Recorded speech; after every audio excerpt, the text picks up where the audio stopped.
is Finn Kennett, and I'm going to be telling the story of an hour. It was common knowledge that Mrs. Mallard had a heart affliction, and great care was always taken when breaking the news to her, especially in the case of her husband's death. Now, Mr. Mallard's friend had been at the newspaper office when the report of the railroad disaster came in.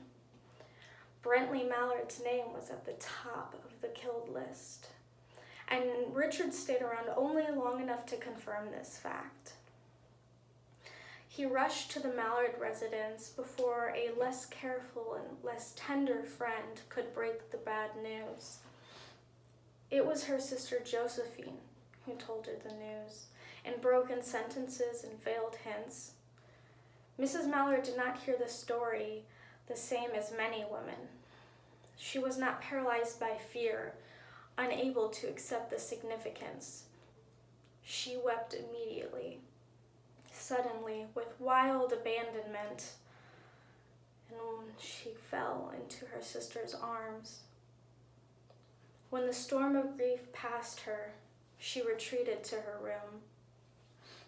In her room there stood, facing the open window, a large, comfortable armchair.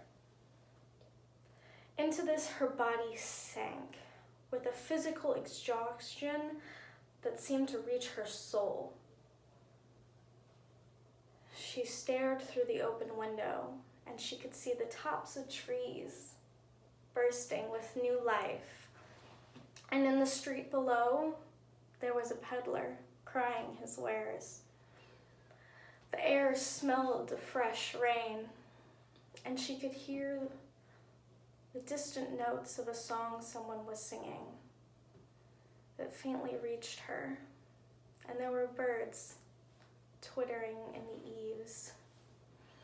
She could see the blue sky poking through holes in the clouds. She sat with her head thrown back against the chair cushions, motionless, except for when a sob crept up into her throat and shook her, like a child who cries itself to sleep and continues to sob in its dreams.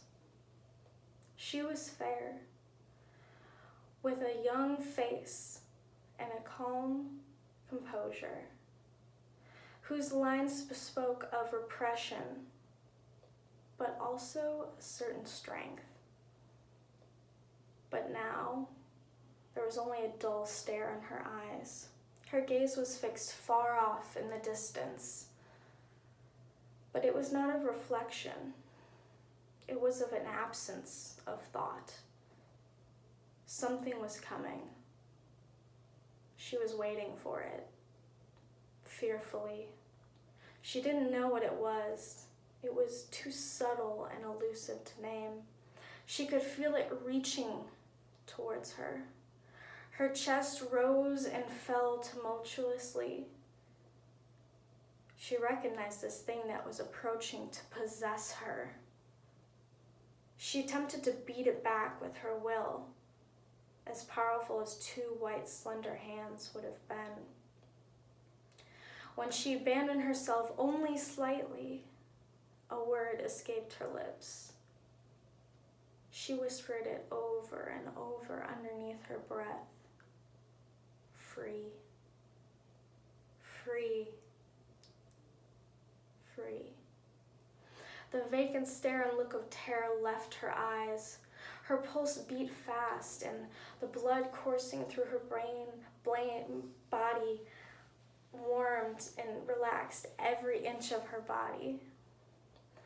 She did not stop to ask if this was a monstrous joy that held her. She dismissed that suggestion as trivial. She knew she would weep again when she saw her lover at his funeral, fixed and gray and dead. But she looked beyond that bitter moment to the years ahead, years that would belong to her absolutely. And she opened her arms to welcome them.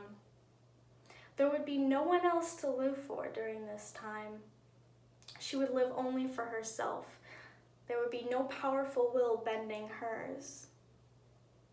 Either a kind or a cruel intention, it seemed no less a crime. And yet she loved him.